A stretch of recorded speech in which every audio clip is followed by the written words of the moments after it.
Good morning and welcome to the Affordable Housing and Sustainable Communities Round 7 workshop that will be presented today in partnership with the Strategic Growth Council and the Department of Housing and Community Development.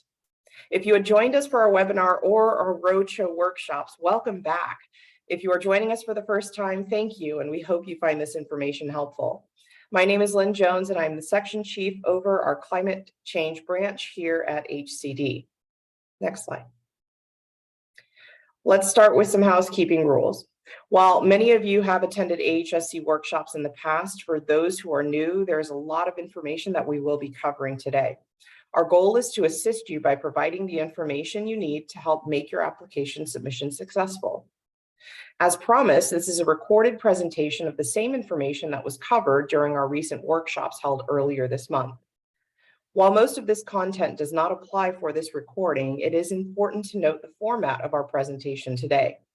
There will be no break or open Q&A sessions during this presentation, but we are currently scheduling one-on-one sessions. More information is to come on where to send your request for a consult later in this presentation. Next slide, please. Over the last calendar year, HCD has seen explosive growth, especially in our climate change branch. We are excited to have a brand new team of representatives working on the AHSC program this round. As we are all aware, AHSC is one of the more complex funding programs the department implements. In light of that, we are committed to working in close partnership with you, our applicants, and our internal partners and sister agencies to ensure we are providing attentive and accurate service to all of you. Now let's meet the team. AHSC staff will be walking you through our presentation today.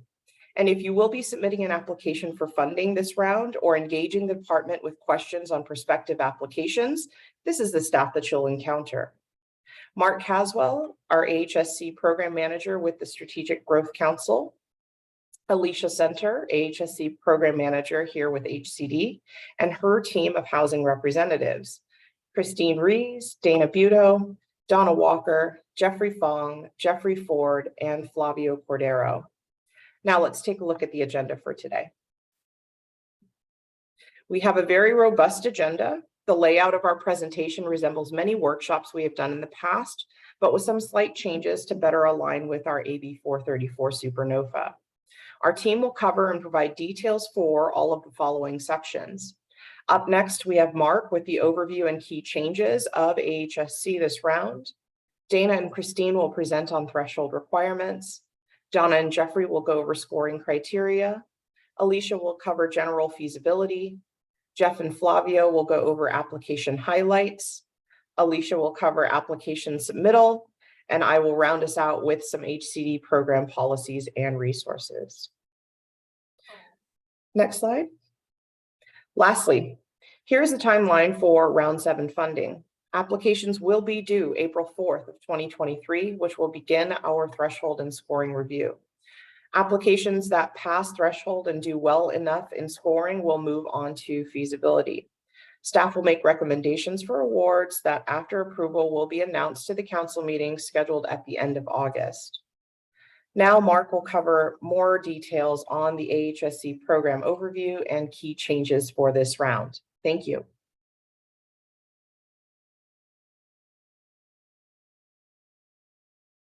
Hi, everybody. My name is Mark Caswell of the Strategic Growth Council. I'm the program manager for the Affordable Housing and Sustainable Communities program.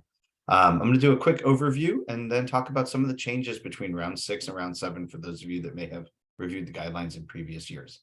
So a quick overview, the Affordable Housing Sustainable Communities program, AHSC, our goal is to fund infill projects that reduce greenhouse gases by reducing vehicle miles traveled. We do that by building dense, affordable housing near transit and improving the biking and walking around the project area. The project funds, as I mentioned, affordable housing development, as well as housing related infrastructure. And then a component besides the housing is then also the street work, which includes sustainable transportation infrastructure, transportation related amenities, and program investments. I'm going to dive a little more into what each of those are on the next slide. So the AHD, affordable housing development, can be either a rental project, including both some market rate as well as deed restricted And also home ownership projects are also eligible for this fund. Housing related infrastructure is also part of the housing costs. And what we mean when we say HRI is that those are infrastructure improvements that are required as a condition of approval. Those are sewer, electric, water, things like that that might be required by local projects. And AHDs and HRI combined need to equal at least 50% of the application request. And then the transportation components are STIs and TRAs. The difference between STI and TRAs, simply put, is STI is movement. Those are things such as bikeways, sidewalks, transit vehicles, things about actually moving through the street. And then transportation related amenities are things like bike parking, bus shelters, trees, urban greening, lighting, things that are kind of stationary, things that improve the public realm, but are not necessarily directly involved with the movement of people. So that's the difference between STI and TRA components there. And then lastly, we have a section of programs.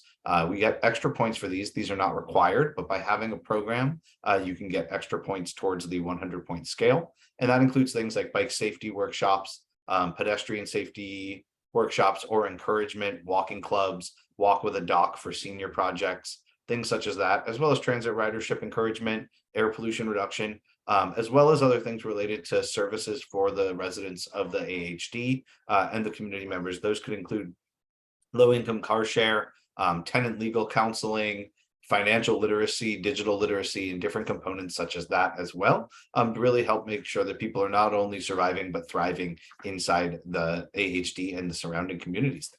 Next slide. So quick reminder of where our money comes from. The AHSC program is funded through the Greenhouse Gas Reduction Fund and is a part of the California Climate Initiatives program. The cap and trade program and auction credits, 20% of those are dedicated specifically to the AHSC program as a set aside through the year 2030. Our numbers are based on those auction credits and they go up or down depending on how much those are bid on. So round 5 was 550 million. Round 6, we actually took 2 years and mushed them together, and that became 780 million. And then this round, for round 7, is 750 million notice of funding availability. So we have about $750 million and a little more to make sure that we're able to provide funding for projects.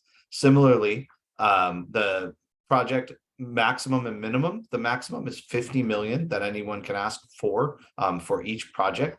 And the minimum is 10 million. It's a really complicated application. It used to be 1 million, but it's a lot of work to be able to get just $1 million. Your input and output probably isn't probably a very good ratio there. So we've upped that number to 10 million to match what most folks are asking for. And then we've raised the number from 30 million to 50 million to make sure that recognize that the cost of construction is so much greater than it has been in the past.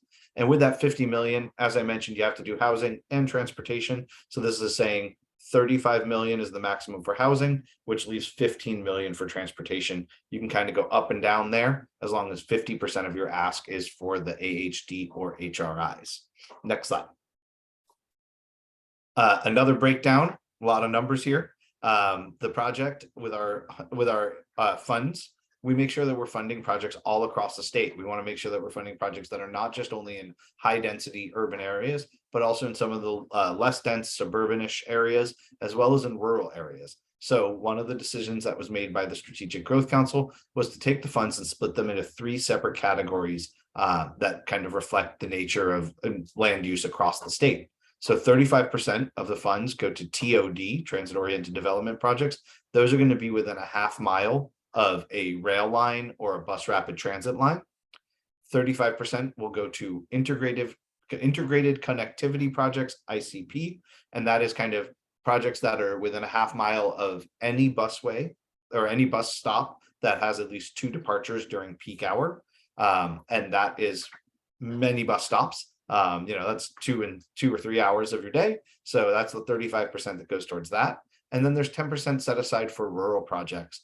Those are going to also need to have a bus that leaves at least twice a day, but it can be in a rural area as defined in California statute. If you notice, you add that up, 35 plus 35 plus 10 is only 80%. That leaves us with 20% remaining. In previous years, we've called this discretionary, but our goal is to really lay all the cards on the table, explain how we're going to award projects, and really take the discretion out of it and make sure that folks who have the most rewarding projects are rewarded for their work. So with that 20%, we use that to make sure that we're achieving our statutory goals and our council identified goals. That's things like 50% of our funds have to go to disadvantaged communities. 50% of our funds have to go to housing. That one's pretty easy. Every project has to have 50% to housing. And then we also are working to make sure that at least one project goes to a tribal project. I'll talk a bit more about that in a couple slides. And then we also have 8 geographic regions, and we want to make sure we have one project in each of these 8 regions. Next slide.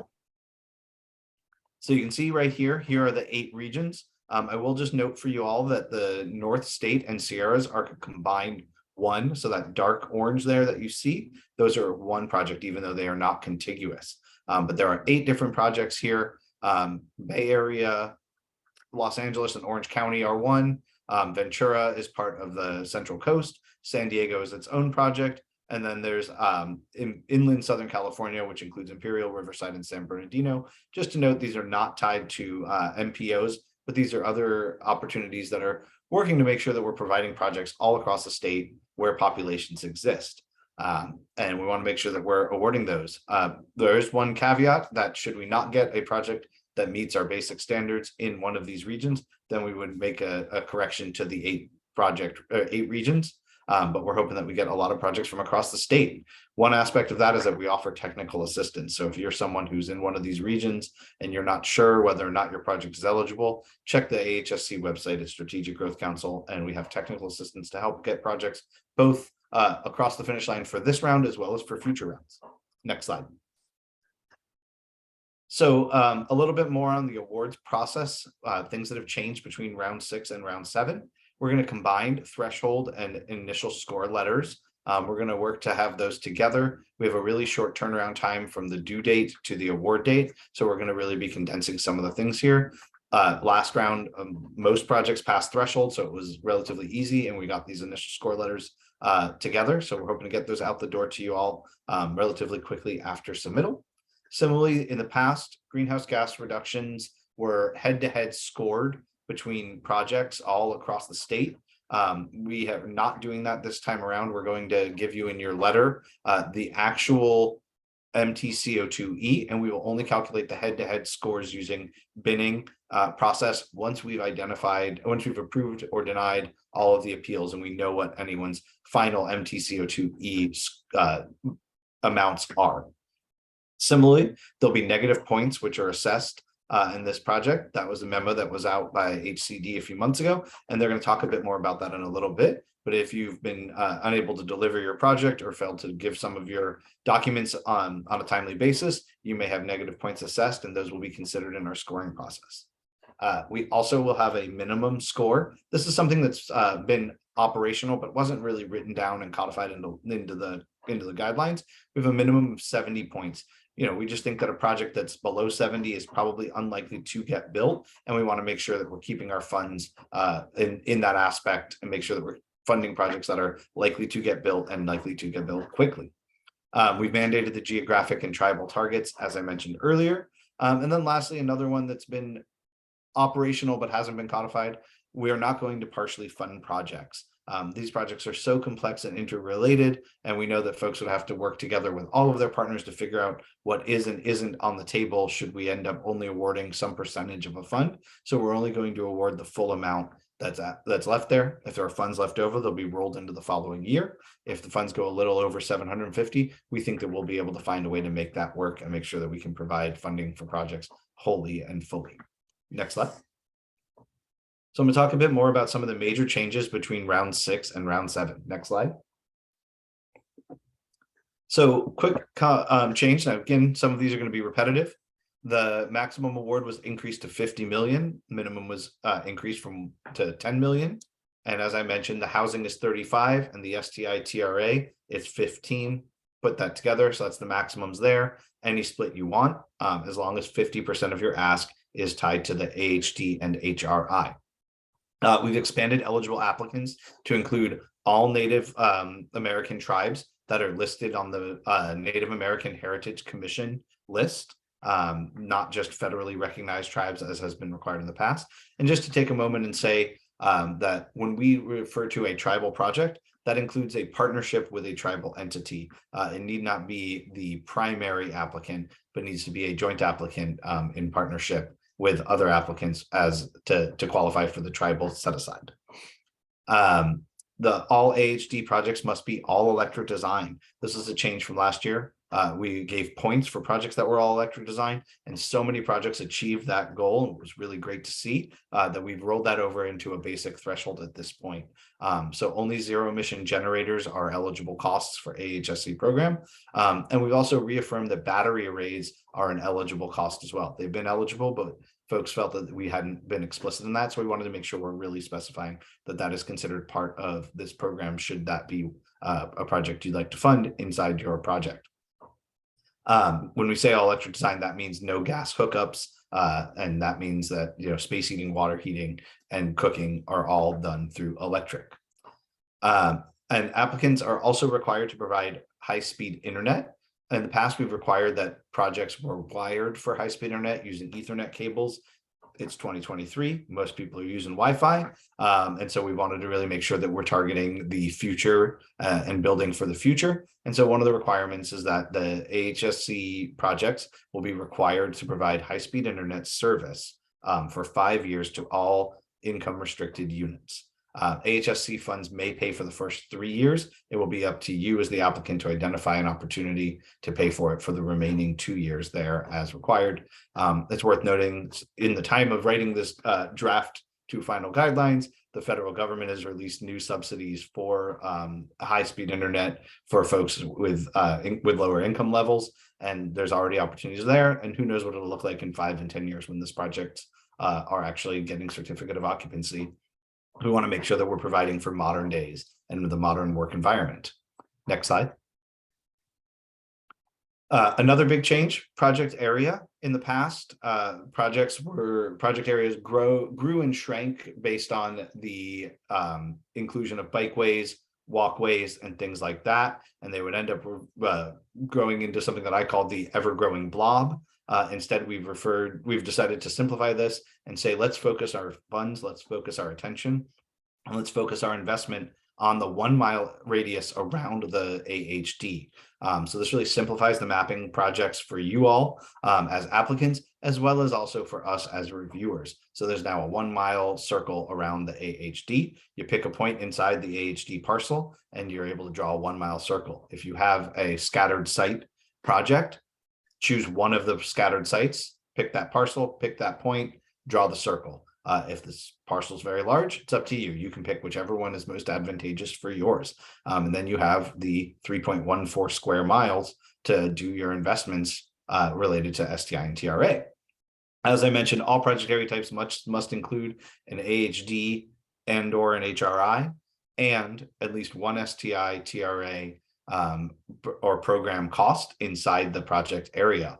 If you're designing and funding the work of a very long STI component like a bikeway or a sidewalk or a path or a transit line that extends outside of the circle, great, it can extend outside of the circle, but it must be at least partially inside that 1 mile radius there. We want to make sure we're providing benefits to the community in and around the AHD. We've also updated the key destinations, created new categories and more clarity on how you can verify if the project is eligible for a key destination, and then also recognizing the less intense land uses around rural projects. We've increased the points for key destinations, and that means that rural projects need fewer key destinations to get the full scoring components that some of the other more dense projects need to get. Next slide. Transportation scoring. Some of the changes here is we wanted to make sure that we're clear on specifying that only zero emission vehicles can be purchased using AHSC funds. If there's a component there is not a zero emission vehicle, such as some of the locomotives and trains that exist for commuter rail. We know that some of those don't have a ZEV that are also tied to meeting the railroad safety standard. we'll work with you all on that. Just reach out to the team and we'll make sure that we're confirming with you all a way to do EPA Tier 4 emission standards if ZEV is not an option. But we're expecting that all buses will be zero emission vehicles as required in many different forms of guidelines and recommendations right now. We've also created a new point category for improvements to existing local bus routes. In the past, we know that the best way to get GHG scores was to create new transportation routes, but we know that folks are dependent on their transportation routes that already exist, and we wanted to really make sure we're focusing on enhancing those and improving access for the community all across the aspect there. So we've created some existing local bus route points. Similarly, to clarify and make things easier for both you as applicants and us as reviewers, we're requiring that all bikeways and walkways will be measured in linear or lane miles. So what that means is that if you have a bikeway that's on both sides of the street and it's 1 mile this way and 1 mile this way, that would be 2 lane miles. Rather than measuring from the center line, you measure each direction, and that's a lane mile there. That way we can better quantify how many miles of projects this program is funding, because folks are kind of doing it one way or the other there. And then lastly, the class 3 bikeways, which means oftentimes sharrows and shared lane markings and a sign that says bike route. We felt that folks were, that's such a low investment and a low impact on both encouraging folks to ride and low impact on safety, that those will not be sufficient for getting the full points for bikeways. You can still propose and fund a class 3 bikeway, but you will not be eligible for the points if it is just some sharrows on the ground. We want to make sure that we're seeing some diversion of traffic, some reduction of vehicles, some reduction of speed. We want to see roundabouts, curb extensions, diverters, things like that, to really make sure that we're showing how important the bikeways are, and that there's really a true investment in that component to make sure that the points are the same. So that way the points are funding high quality transformative bikeways. Next slide. Pro housing and anti-displacement. So pro housing, the city, the jurisdiction that the project is in may have already been designated as a pro housing jurisdiction by the HCD. They have applied, and we've had cities that have been getting this designation at a rapidly growing pace over the last few months. And you get points for having a project that is inside a pro housing designated jurisdiction. We've also created an opportunity to get a few less points, but points nonetheless, if your project is located in a jurisdiction that has applied for, but has not yet received the pro housing designation at the time of application. If they have received it, you'll upload the file that says, congratulations, you're pro housing. If you've applied, you'll upload some materials related to that, and we'll be working with the HCD staff members to discuss pro housing and figure out who is awarded, who's already applied, and bring that forward there. We also have a section on anti-displacement. While we know that the best way to reduce the risk of displacement is to build more affordable housing in communities, we also want to make sure that we're taking that to the next step and doing additional work related to displacement, such as eviction protection, foreclosure protection, and encouragement of different components to bring folks able to avoid displacement. And we have an assessment that we've created to help folks identify some of the characteristics of their community in their census tract in and around the AHD to help guide their aspect of how they can find partnerships to work with community-based organizations that are either already doing the work here or are ready to do the work in anti-displacement. And that, when I say community-based organizations, just to make sure it's clear, that it can include churches and other components that may not necessarily be an advocacy organization. So we'll have a lot of opportunity and latitude for you all to find those folks who are doing good work and community building and bring that forward. Next slide.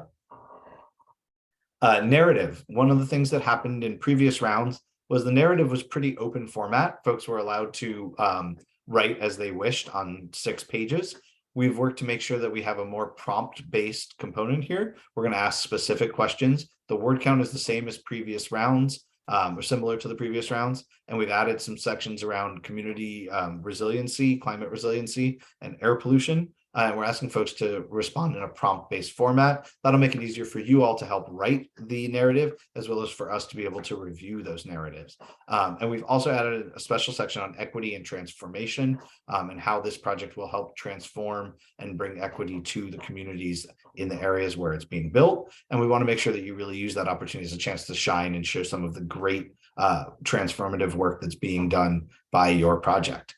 Because that's the one that we're likely going to use when we write our summaries and send those out to legislators and assembly members, as well as the governor, when we're talking about what projects we are funding and where they are and how and why they're so important for the community. Next slide. And lastly, appendix and other appendices for those of you that are in rural areas.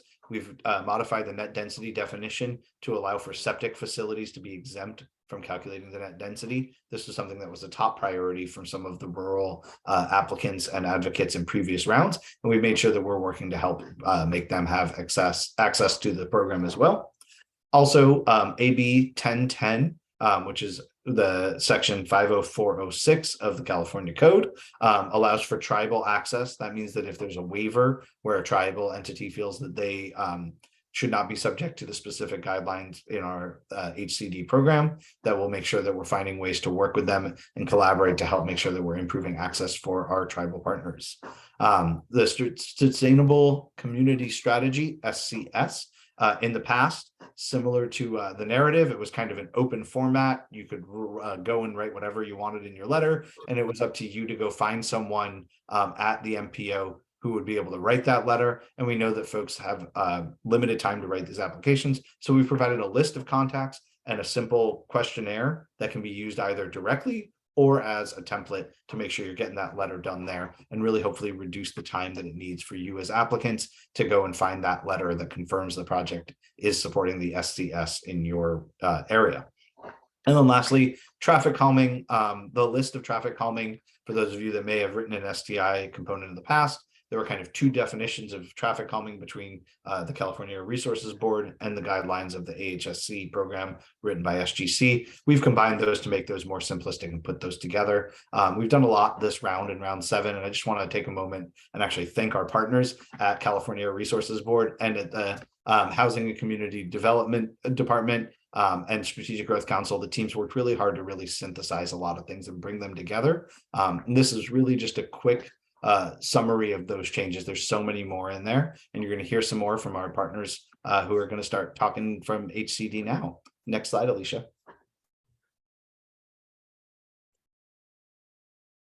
Hello, everyone. I'm Dana Buto. I'm one of the AHSC program representatives at HCD, and I'm going to go over the threshold requirements with you, starting with program requirements. So these are a list of 28 items that have to each be met in order for the application to move on to the scoring phase. This will be a high-level overview rather than a full discussion of each threshold requirement, but please refer to the round 7 AHSC guidelines for the complete detail of each one. So I'll first introduce the most notable threshold requirements, and then we'll highlight a few specifically. So to start, we have greenhouse gas emission reduction. This is a primary program requirement that we'll cover more thoroughly in a few minutes, along with the transit passes. The project must also support the applicable sustainable community strategy for the region, as well as the state planning priorities. Each project must be certified smoke-free housing, incorporate urban greening features, and have adequate lighting for the publicly accessible components. The project must obtain all the necessary environmental clearances, including CEQA and NEPA as applicable, and must be able to demonstrate approval for the land use. The project must meet our feasibility thresholds as well, including meeting the underwriting standards in our UMRs. And we will go over this later as well, but please note the application has to be sufficiently complete in order for us to adequately assess whether it meets this threshold. And so that includes providing documentation on the committed funding. Next slide, please. Continuing with program requirements, we have demonstrated site control. This is one of the top requirements we do see applicants fail to meet sometimes, so we'll be diving into this one further as well. It essentially means the primary applicant must maintain ultimate control of the project site through the award date, or an entity controlled by the primary applicant. as evidenced by the organizational documents provided with your application. For a developer experience, the developer of the project must demonstrate their ability to successfully complete the project by providing 2 previous similar affordable housing projects. Construction cannot have started yet as of the application deadline of April 4th, 2023. We have threshold requirements around transit stations and stops, which we'll break out for you later. There are various climate adaptation measures, including a couple that are updated in this round, which Mark touched on, but I'll go over again. If the project would be converting agricultural or other working lands to affordable housing, it wouldn't meet our land preservation requirement. There cannot be any active or pending litigation at the time of the application. The project must be in compliance with the local housing element, and the project must meet certain affordability criteria, which is of course a primary goal of this program as well, and will be covered in more detail. So again, these are just some of the, or there are some additional program threshold requirements, such as statute compliance, that these are all listed very clearly in the program guidelines for you. Next slide, please. So as we've said, emissions reductions are a key requirement of the AHSC program and are reviewed for both a minimum threshold in this section as well as for points during the scoring phase. And this is measured in terms of reduced VMT, vehicle miles traveled, and is calculated on FARB's website using their GHG benefits calculator tool, which we have linked in the application as well as on the AHSC and SGC websites. Next slide, please. Next, all proposed affordable housing developments that are located in a jurisdiction that has fare-based transit have to provide at least 1 transit pass or card to each restricted unit for at least 3 years. The passes are intended to cover somebody's commute. So if they don't provide unlimited rides, they have to at least cover 40 average commute length rides per month. And that amount is determined by the transit agency. Next slide, please. This brings us to a couple updates for the round 7 threshold requirements. And these were already touched on in the introduction by Mark, but I'm going to go over them again just to emphasize these changes in the threshold section. So first, there is now a requirement for the development to be an all-electric design with no connections to natural gas infrastructure. So only the zero emission generators are an AHSC eligible cost, and battery arrays are also eligible.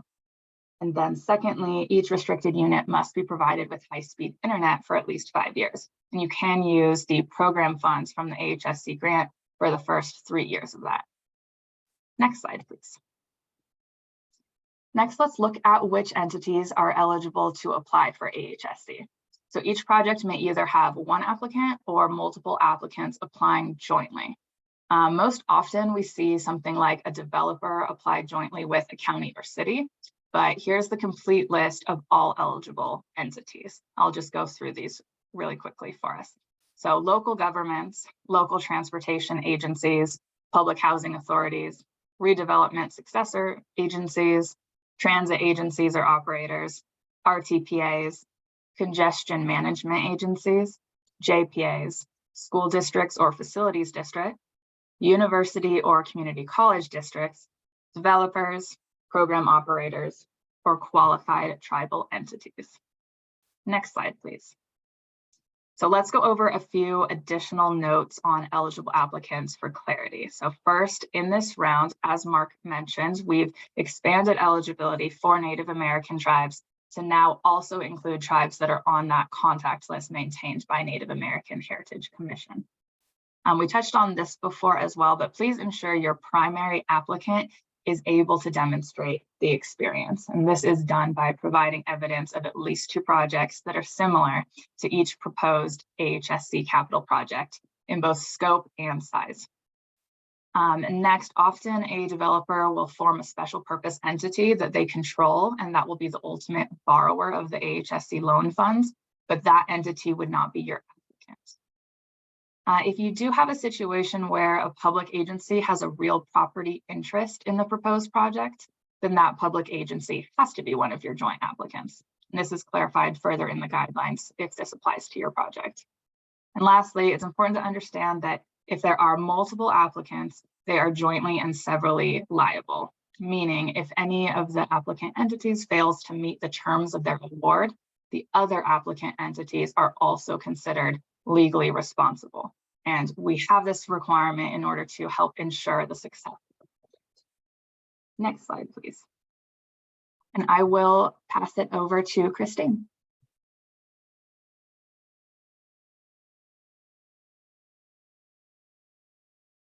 Thank you, Dana. I'm Christine Reese, and I will continue on with project area. Each project area must be a contiguous area with no greater than a 1 mile radius from any single point inside the parcel. For scattered sites, applicants must choose one point in one of the parcels of the applicant's choice and include at least one transit station stop. STI may extend beyond the boundaries of the project area, but a pedestrian entrance must be located inside the project area. Next slide. Eligible projects. In the AHSC program, GHG emissions are reduced by reducing vehicle miles traveled or fewer and shorter trips. A key element of the AHSC program is funding integrated land use and transportation projects that support low carbon transportation. These strategies must connect residential areas, employment centers, and other key destinations to transit and active transportation that's affordable, safe, and comfortable. For the AHSC program, the development type must be new construction or rehabilitation.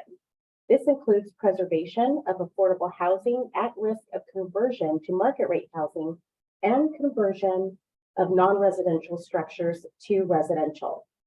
An eligible project should contain at least 5 or more units. And the sponsor shall ensure not to commence construction, including demolition, at the time of application, except for emergency repairs.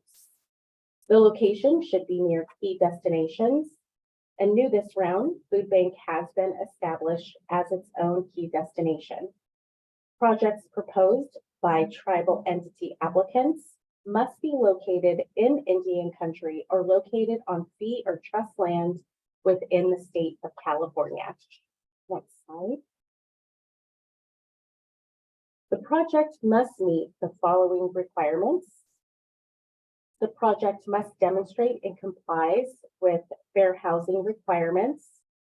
And to comply with Article 34 requirements, the project should either have Article 34 authority or provide an attorney opinion letter. The sponsor shall provide documentation proving the project site is free from severe adverse environmental conditions. And the sponsor shall ensure compliance with all applicable state and federal building codes and accessibility laws and standards. Depending on your project type, additional ADA compliance requirements may be necessary. As Mark specified earlier, the project site must be physically capable of accommodating broadband service with at least a speed of 100 megabits per second for uploading, 50 megabits per second for rural locations, and for downloading 20 megabits per second and 10 megabits per second for rural. Applicants are required to provide high-speed internet service to each restricted unit for 5 years. This is the minimum threshold requirement. Next slide, please. Now onto site control. At the time of application, a sponsor and or applicant must have site control of the proposed property in the name of the sponsor or an entity controlled by the sponsor through the award date. Documentation must be in the name of the sponsor or an entity controlled by the sponsor. The organizational documents submitted with the application must clearly demonstrate sponsor control. For projects developed in Indian country, where site control is a ground lease, the lease agreement should last for no less than 50 years. An attorney's opinion regarding chain of title and current title status is acceptable in lieu of a title report. Next slide, please. Affordability. Rental and home ownership projects must include at least 20% of the total residential units as affordable units. Rental projects must have an overall project average affordability of all restricted units no greater than 50% represented by area median income. For home ownership affordable housing developments, there is no requirement regarding overall project average affordability of restricted units. Next slide. Now on to net density. Net density means the total number of dwelling units per acre of land to be developed for residential or mixed use, excluding allowed deductible areas. Projects can now calculate net density using either a unit count or bedroom count. However, applicants must still use unit count for quantification of GHG. Next slide, please.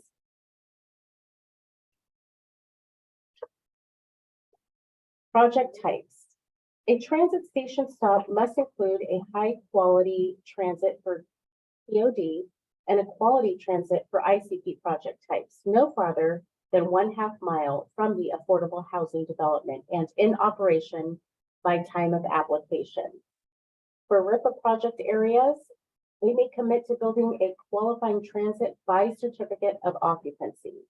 All project area types must include one of the following: an affordable housing development and or housing related infrastructure, and at least one of the following: sustainable transportation infrastructure, transportation related amenities, and program costs.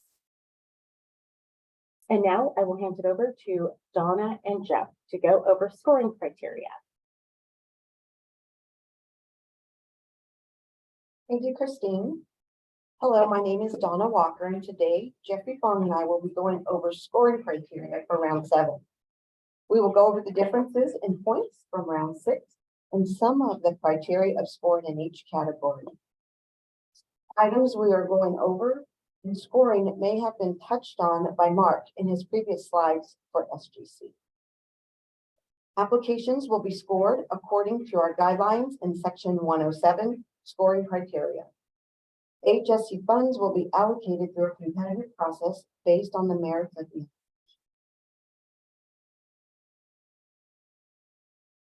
All scoring criteria will be applied to all projects regardless of the project components present in each specific project. There are 3 categories of scoring criteria that could total a maximum of 100 points. This did not change from round 6 for the 100-point maximum. We have GHG reduction scoring for a maximum of 30 points, quantitative policy scoring for a maximum of 52 points, narrative-based policy scoring for a maximum of 80 points. For all of our scoring criteria categories, it is the responsibility of the applicant to provide accurate, complete, and clear descriptions of their proposed project. Next slide, please.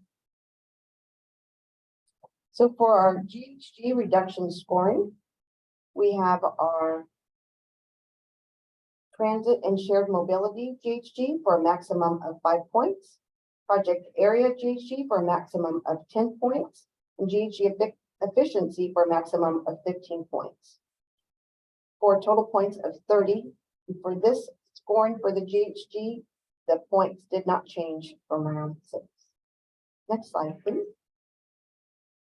Applicants will estimate the GHG emissions reductions for each quantifiable project component using the most recent AHSC benefits calculator tool. That tool is available on the CARB CCI quantification benefits and reporting materials webpage. We will be going over a little bit more on that on another.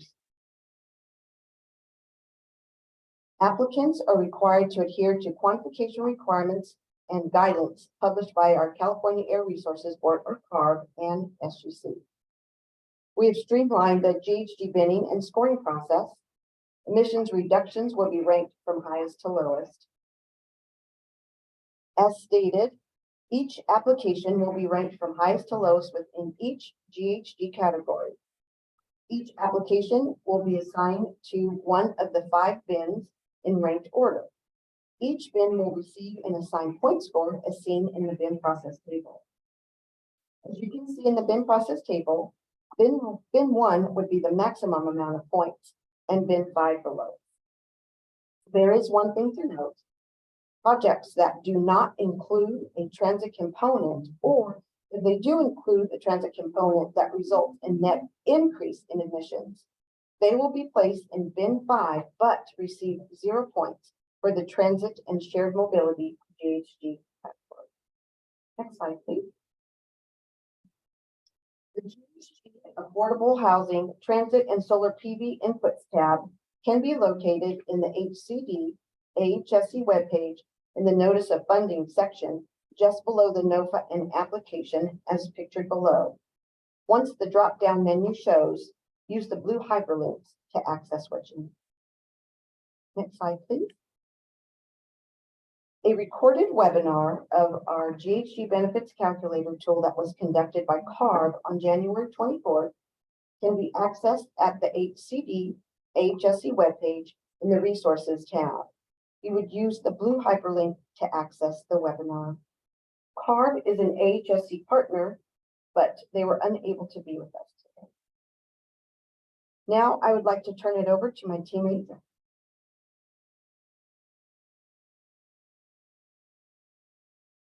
Hello, my name is Jeffrey Fong. I will be going over the quantitative policy scoring. For the quantitative policy scoring for the table of points will be due. Quantitative policy went from a maximum of 55 points to a maximum of 52 points from round 6.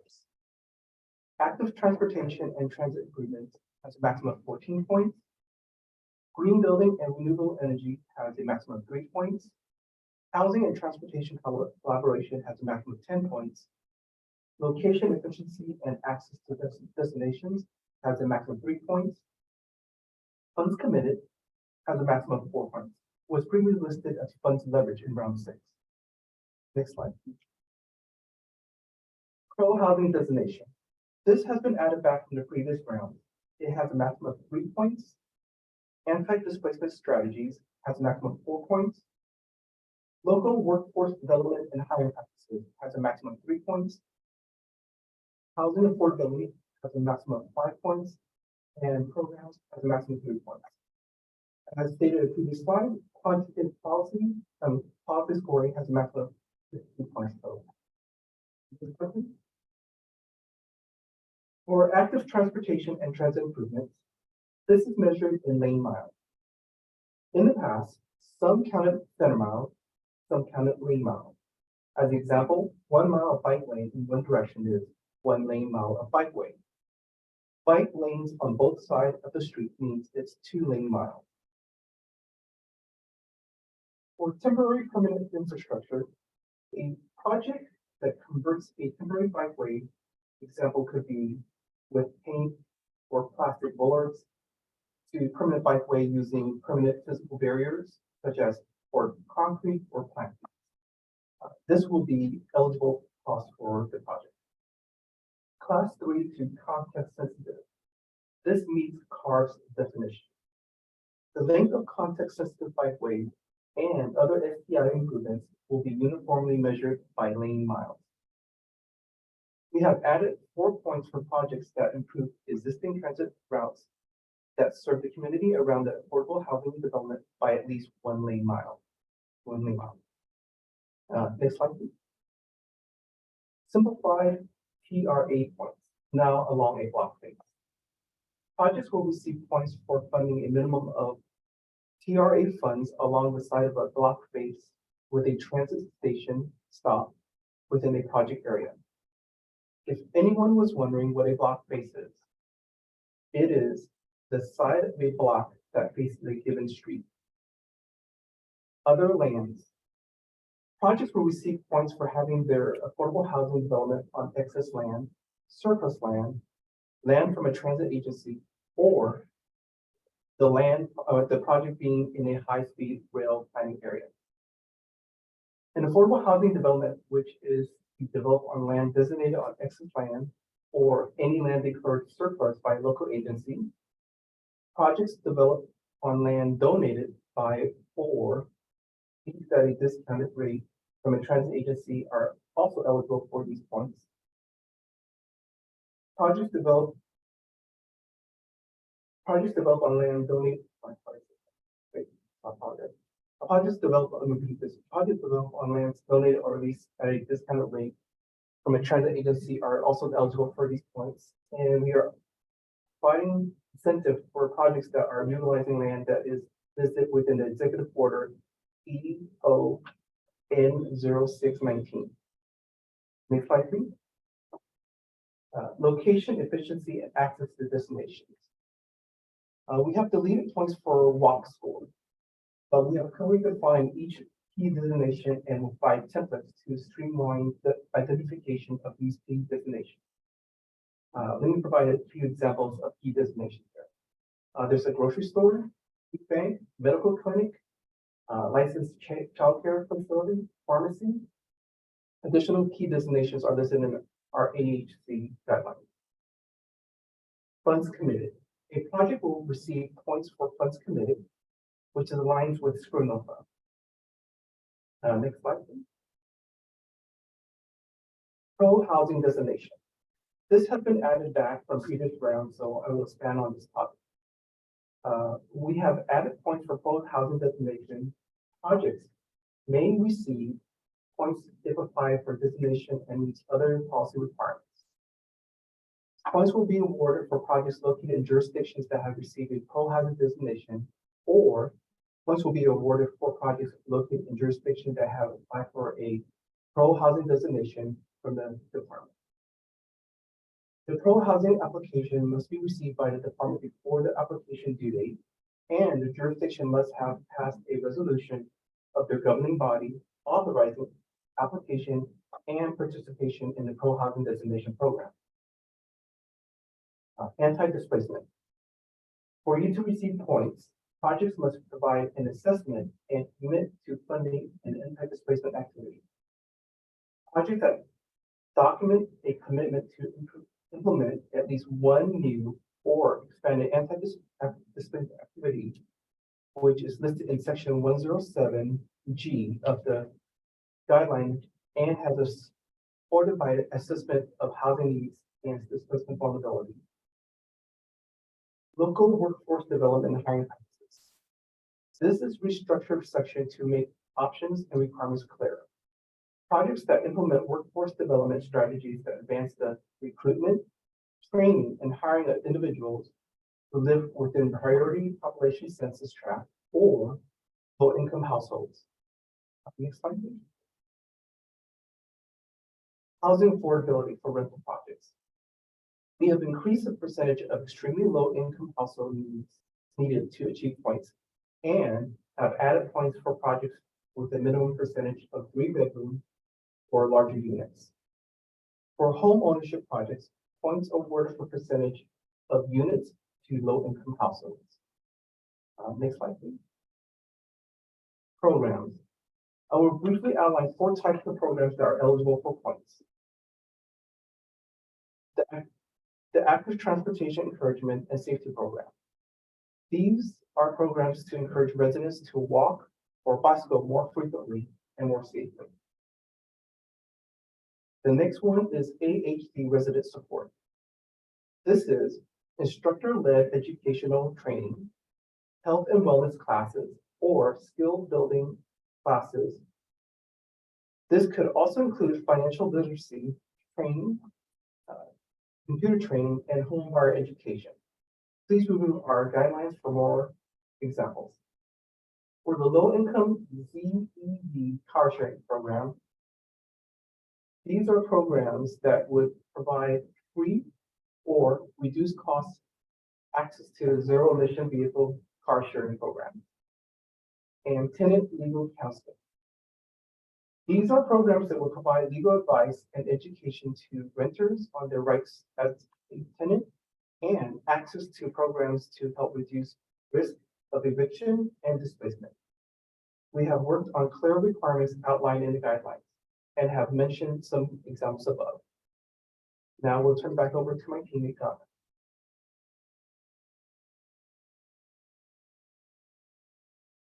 Thank you, Jeffrey. Now I'll go over the narrative-based policy scoring. This went from a maximum of 15 points in round 6 to a maximum of 18 points in round 7. We have community benefit and engagement for a maximum of 6 points. Climate adaptation and community resiliency for a maximum of 5 points.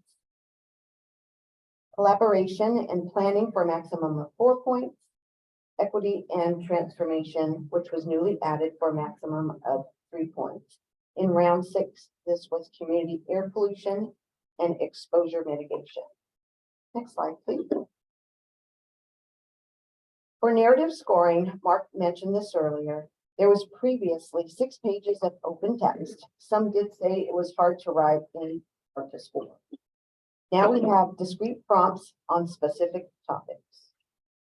So we have prompts by topic area, combined air pollution and climate resiliency, and a higher focus on resiliency. Communities will continue to experience effects of climate change in many ways, such as droughts, flooding, heat waves, and even wildfires. Due to these effects, climate resiliency is a key part of planning and project implementation. We've added equity and transformation section. Our program encourages a holistic approach to community development and broader investments in neighborhoods. Under this section, the prompts will ask applicants to describe how the project, number 1, advances equity, and number 2, is either piloting new or innovative approaches or policies, leveraging existing resources in a new way, or shaping future projects in nearby communities. This will end our section of scoring. Thank you, and I will turn it over to Alicia. Thank you, Donna. I'll be going over feasibility, the third and final phase of the application review process.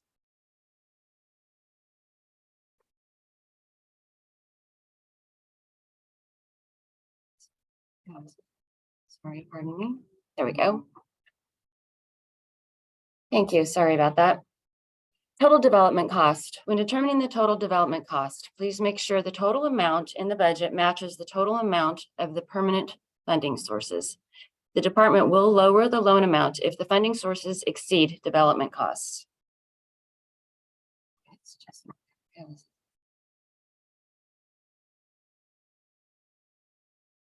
Okay, there we go. Sorry about that. Next slide. Also, when viewing the department budget or development budget, verify the following: contractor overhead and profit cannot exceed 14% of the cost of site work and structures, excluding builders' general liability insurance. Hard cost contingencies should be a minimum of 5% for new construction costs and a minimum of 10% for acquisition rehab costs projects. In the development budget, there are costs that may be included in other line items or have multiple costs included in a single line item. We ask that you separate each cost. If for some reason the amount cannot be separated, it should be explained in the comments section. Some examples of these costs could include prevailing wages, accounting cost, and miscellaneous items. Please note prevailing wages are different than prevailing wage monitoring fees. Next, anytime an other cost is added, remove.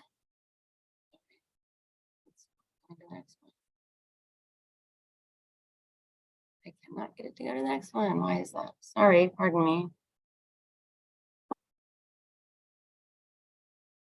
There we go. Thank you. Sorry about that. Anytime an other cost is added, remove specify in the parentheses and identify the cost within the budget.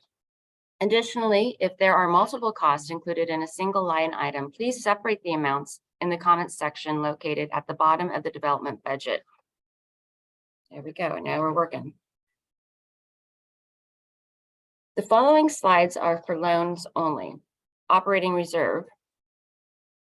An operating reserve is required to cover operating shortfalls resulting from departmental approved operating expenses exceeding operating income beyond the rent up period. Operating reserves are calculated from replacement reserves, non-contingent debt service, and projected operating expenses. For tax credit projects, the department requires 3 months reserve, and for non-tax credit projects, 4 months reserve. Development budgets. If the development budget includes a reserve that exceeds the amount required by the department, the reason for the excess amount must be explained in the comment section as shown here. Also, development budget. Any project proposing project-based rental assistance shall comply with the new pooled transition reserve policies that were passed January of this year. A fee of 15% of the annual subsidy amount will be due at perm closing. We have also included an integrated calculator within our application to determine these costs. Operating budget. The department will review operating budget for the following, but not limited to employee information, bookkeeping and accounting services, 0.42% annual mandatory debt service for each HCD loan, annual bond issuer fee, and mandatory debt service. Operating budget. In previous rounds, applications were submitted without completing the following: number of employees, their full-time equivalency, payroll taxes, workers' compensation, and employee benefits. I point this out because these are the most common items missed in the application. Please make sure payroll taxes, workers' compensation, and employee benefits are listed separately. And lastly, operating expenses. Finance expenses should include mandatory debt. Mandatory debt includes amortized loans. As a reminder, balloon payments are not allowed on senior debt, except where the department's regulatory agreement is recorded in a senior position. Balloon payments are allowed on junior debt during the term of the program loan only if the department determines that the balloon payment will not jeopardize project's feasibility. Mandatory debt also includes the 0.42% annual debt service and the bond issuer fees. These amounts must be included in the finance expense section of the operating budget. Remember to include the annual debt service for any additional HCD loans separately.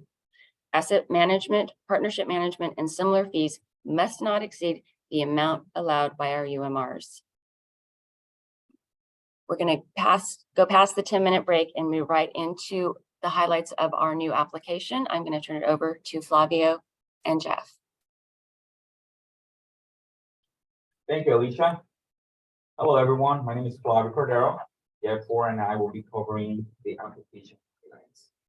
Some of the application highlights are the new look, changes on the application workbook, and we'll also go over the some of the housekeeping items that will help you with application functionality. Next slide, please.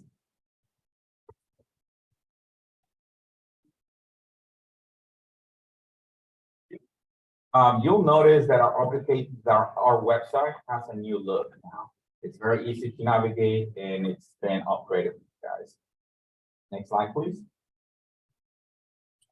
Now next slide. Thank you. There you go. Now you're probably wondering, where do I go to get the application round 7 workbook? Pretty easy. You'll have to scroll down, as you can see on the screen. It shows notice of funding.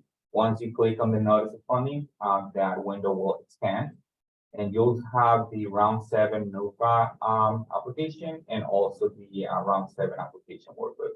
We highly recommend that while you are completing the round 7 application workbook, you can have your round 7 NOFA open as well. Next slide, please. Once you click on the round 7 application workbook, a new window will open. In order for you to have full functionality of the application, you will need to download the application into your computer.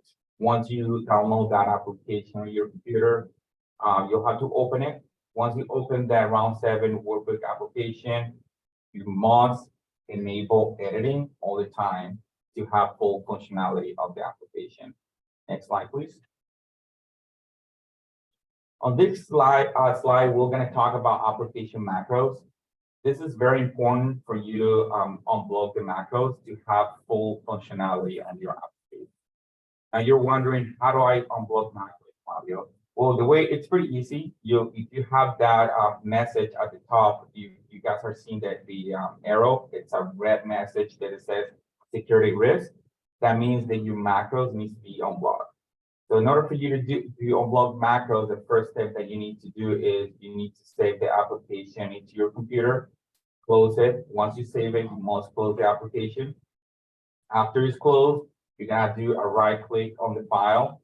And then once you do right click, you'll have an option that says properties toward the bottom. And then from that context menu, you'll click on properties. Once that property is open, you'll have this new window as you can see on the screen. And then towards the bottom, it's highlighted in yellow. It says unlock. You check the box, apply, and okay. Once you do that, those steps, it's pretty easy. You will have to reopen the application. And then once you reopen the application, like I mentioned before, make sure you're always enable editing. Next slide, please. Now, I did mention that we're going to talk about some of the housekeeping items at the beginning. We talked about the unblocking macros before this slide, right? That is one of the first steps that you must do to complete the application. The next housekeeping item that we highly recommend is for you to utilize Office 2013 or a newer version. Also, we recommend for you to utilize a Microsoft computer versus a Mac computer. The application will work better on a Microsoft computer, and it will not give you some of the functionalities if you are using a Mac computer or an Apple. We also wanted to highlight that there are some instructions on the application. It's very helpful. It will tell you how to complete the application, and it will give you some detailed information as well. Next slide, please. On the next slide, we're going to talk about some of the application changes. As you can see, once you open the application, you'll notice that the new application has a new look, and the main application now, the main website the main page on the application now is the project overview tab. That project overview tab is going to be the main page for you to complete your application. You'll be able to add some items in there, and those items will communicate with other tabs as well. The next one is the unit mix tab. We added on the new unit mix tab, we added the two charts. It has the rental and homeownership charts. Before it was only one, it was separated. Now we put it all together for you guys. The next change is the threshold requirements. Now on the threshold requirements, we included that threshold requirements on one tab. Before on round 6, it was on different tabs. Now what we did for you guys is we put it on one tab for easy access. The other change that we did is we enhanced the application checklist, and Jeff will go over that later on this presentation.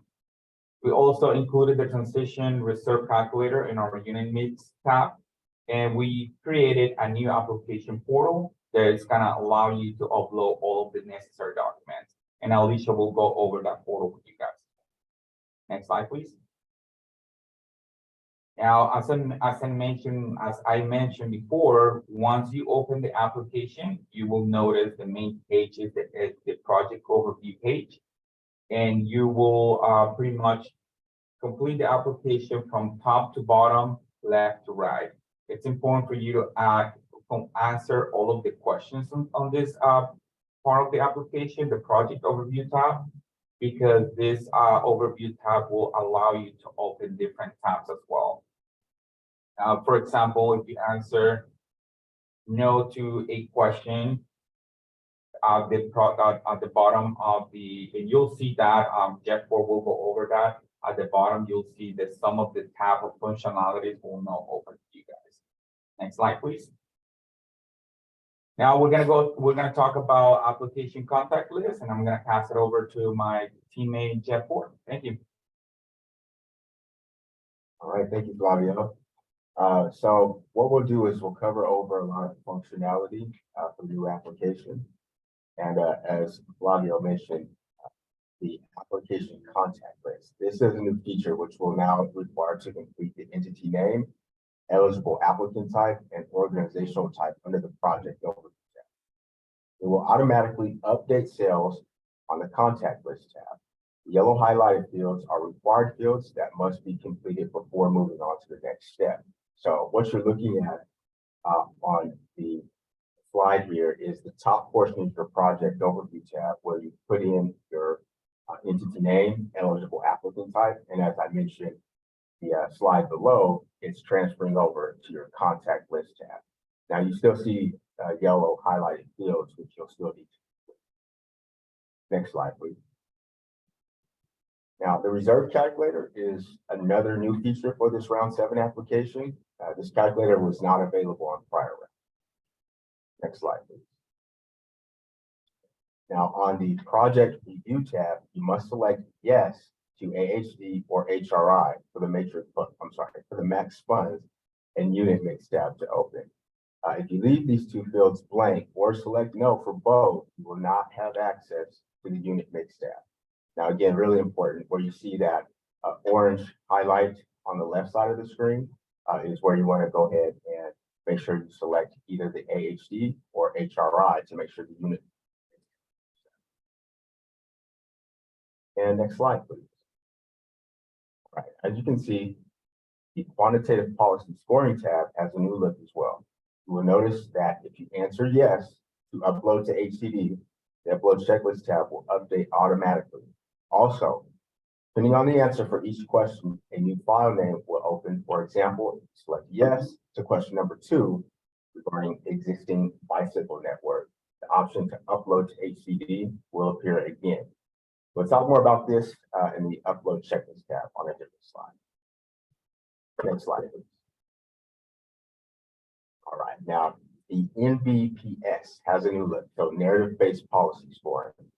The formatting is different, but still has the same information regarding max points for each section.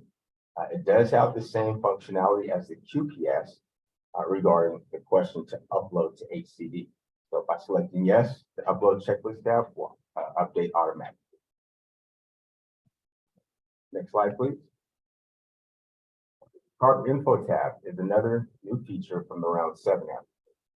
Now you can go to the CARP info tab.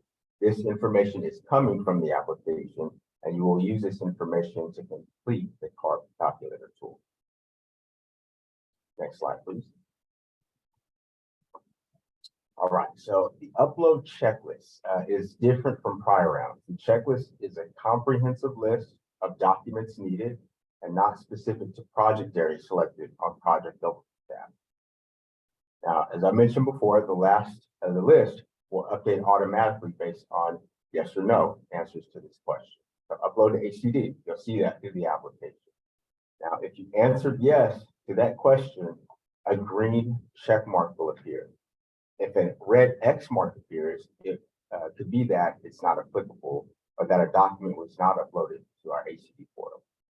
It is the applicant's or sponsor's responsibility to double check all documents are uploaded to the portal. Next slide, please. All right, now, if you do experience any application errors, you want to go ahead and reach out to us. We do have a dedicated team, our application support unit that will assist. Please make sure to describe the issue or error suggesting under the application support tab. They'll give you a better opportunity to respond with a clear answer to the issue. After adding comments, we will email the application to our application support unit, appsupport@hcd.ca.gov, and also please include the AHSC team, AHSC@hcd.ca.gov. And you'll find that listed at the top of the screen. Next slide. All right, so HCD has moved away from using the Financial Assist Application Submittal Tool, or FAST, as you may know it, located at the State Water Resource Control Board website. We're using a new system, and Alicia will go ahead and cover that. I'll go ahead and pass that on to Alicia. Thank you, Joe. Yes, we have moved to a new system at our website. You'll be able to apply at the Apply Now portal located at the right next to our NOFA icon at our front page. Using the registration link in the upper right-hand corner, here you will need to fill in all required fields, agree to terms and conditions. From there, at the top of the first page, you will need to fill in your project area type, project name, and location. After filling in general project information, all applicants' information must be filled in as well. You have the option to select up to 3 co-applicants. Since these are required fields, only select co-applicants if you have all of the required contact information. Next, include the project's total unit count, identifying those units that will be rent restricted and those units that will be AHSC assisted. Restricted units are any units at 60% AMI or below, and assisted units are those units that are applying for AHSC funds. At the bottom of the page, before you can save and continue, you will be asked to fill in the required amount for each funding component. Chances are you won't have that information at registration. It's okay to allow those fields to default to 0. However, we do ask prior to your final application submission that you return to this page and input the requested amounts from the application workbook. Once you click Save and Continue, the next page is where you can begin to upload the application and all supporting documentation. Here you will see boxes, or as we refer to them, tiles, that will identify the documents that should be loaded for each section. These documents can easily be dragged and dropped or uploaded for submission. Be sure to click Save before exiting. Once documents are saved, an application number will be generated with the project name, date of submission, and name of contact person submitting the application. At the same time, you will receive an email that will be generated and sent to you confirming your application number and identifying the documents that have been loaded to the portal. If the submit button is not present, this means all required documentation has not been uploaded. Double check all the tiles with the red asterisks and of course your application checklist to make sure you have not missed any items. Prior to application deadline, you can return to the application portal at any time to continue uploading documents. Simply use your login ID and password, click on Request, HCD Applications, and select your application number.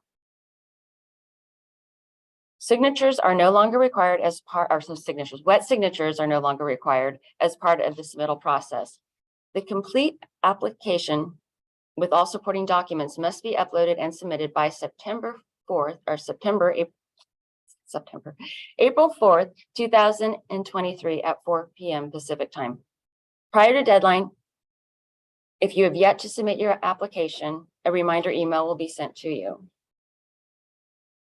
Applying to AHSC funding is a competitive process that has been historically oversubscribed. Your application will be evaluated solely upon the materials contained within your submission. Applications must include all eligible requirements, be organized properly, be complete and in compliance with program regulations and guidelines, and remember, no late applications will be accepted under any circumstances. And lastly, it is important to note that information included in your application becomes a public record, which means it will be available for review by the public. By submitting your application, you are waiving any claims of confidentiality. You are also consenting to the disclosure of all material upon request. Please only provide information specifically requested within your application. Now I will turn it over to Lynn, who will be covering HCD policies and resources. Excellent. Thank you, Alicia. And we're going to cover our last couple of slides here today. So thank you for bearing with us. Some of the HCD program and policies. Over the last 2 years, the department has released several administrative memos applicable to most of its funding programs. We wanted to take the time to discuss and highlight the most applicable memos here. For additional information or details, please head over to our website to view the memos in their entirety, and keep in mind that applicants are subject to all requirements contained within each respective memo. Next slide, please. In March of 2022, Memo 2202, otherwise known as the Notice of Disencumbrance, was implemented. The department's mission is to be a responsible steward of public funds. With this memo, HCD has identified a clear, fair, and comprehensive policy to disencumber awards from stalled projects. Those funds are then reallocated to future rounds of funding and awarded to projects that evidence project readiness. Some of the goals of this memo include to push to secure all funding within 24 months of the initial HCD award, Secondly, prevent the loss of any TCAC or SIDLAC awards that were previously awarded to said project. And amongst others, but lastly, detail the timing of awarded funds. So any HCD awards made prior to July 1st of 2022 will have a 24-month clock start on that date. For those projects that receive an award on or after July 1st of 2022, that 24-month period will begin on that program's awarded date. Let's move on to our next policy. In March of 2022, another memo was released. Memo 2201, or the Notice of Negative Points policy, was implemented. This policy is applicable to all state and federal funding programs administered by HCD's Division of Financial and State and Federal Financial Assistance. This applies to both loans and grants. Through this negative points policy, the department ensures that the limited funding resources available are directed to sponsors and applicants that demonstrate an ongoing capacity to successfully operate and manage affordable housing developments, as well as implementing programmatic activities and requirements. Negative points will be assessed upon receipt of applications based on the criteria listed within the memo. For any sponsors or applicants that have received prior department awards, it is encouraged that you know if you will be assessed negative points prior to your application submission. Next, in August of 2021, Memo 2106, otherwise known as the Stacking Prohibition Repeal, was implemented. This memo establishes a limit on department awards per project of 2 loans and 2 infrastructure grants. A full list of affected programs can be found within the memo.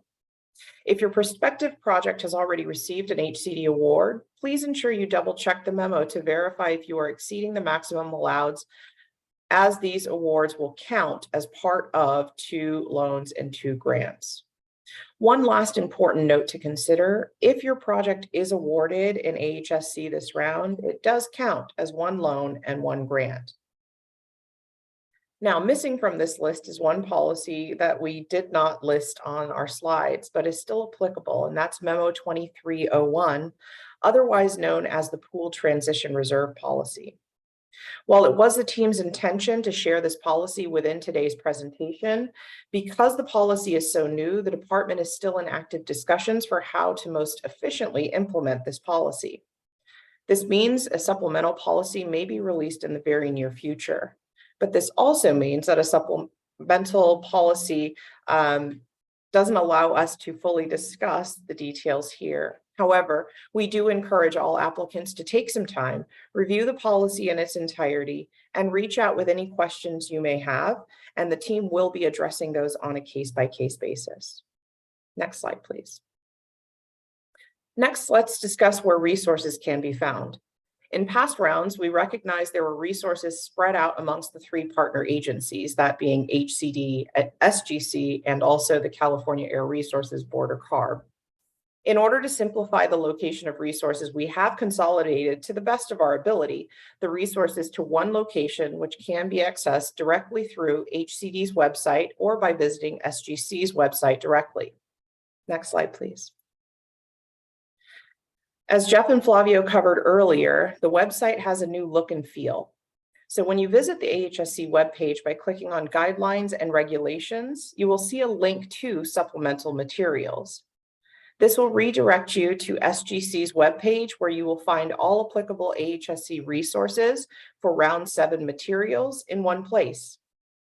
Here you will be able to connect to important resources such as AHSC Round 7 GHG Benefits Calculator Tool webinar that was done by our CARB partners earlier this year. Our question and answers form is located here. Project area mapping guidance is here. Narrative prompts and a rubric is noted here, and summary of key changes amongst many other items. Hopefully you will find this consolidation of resources to one area helpful this round. Next slide, please. If you haven't done so already, please sign up for email updates on the HCD website. This ensures you are staying informed of department news as it is released. From our main webpage at hcd.ca.gov, you can click on the contact link in the top bar. Then click on the email sign up on the bottom to enter your email address and contact information, And you can select any applicable notifications you wish to receive, and you're done. Next slide, please. You can follow us on social media, and here are our handles for our social media outlets. Next slide. And some links to and other important resources. The new 2023 TCAC regulations, which were adopted in January, are noted here. A methodology for determining rural status, TCAC and HCD opportunity area maps, as well as the California government codes. Next slide, please. If you have additional questions regarding any information covered in this presentation today, or you would like to schedule a consultation, please email AHSC at the email addresses found above. This round, we have implemented a slightly different Q&A submission process. So by emailing AHSC, you will be instructed to complete a form to submit your questions for review. HCD and SGC work very closely together, and we meet twice weekly to discuss questions and formulate responses. You may not receive a direct response to your question via email, but your answer will be included in the Excel Q&A form that is posted publicly. Remember, before you pose a question to AHSC, please do check the posted Q&A form to determine if your question has already been asked and answered. Next slide, please. Lastly, this concludes our AHSC NOFA presentation today. We hope that you have found the information covered helpful. And thank you for your time. And we here at SGC and HCD look forward to reviewing your applications this April. Take care and be well. Thank you.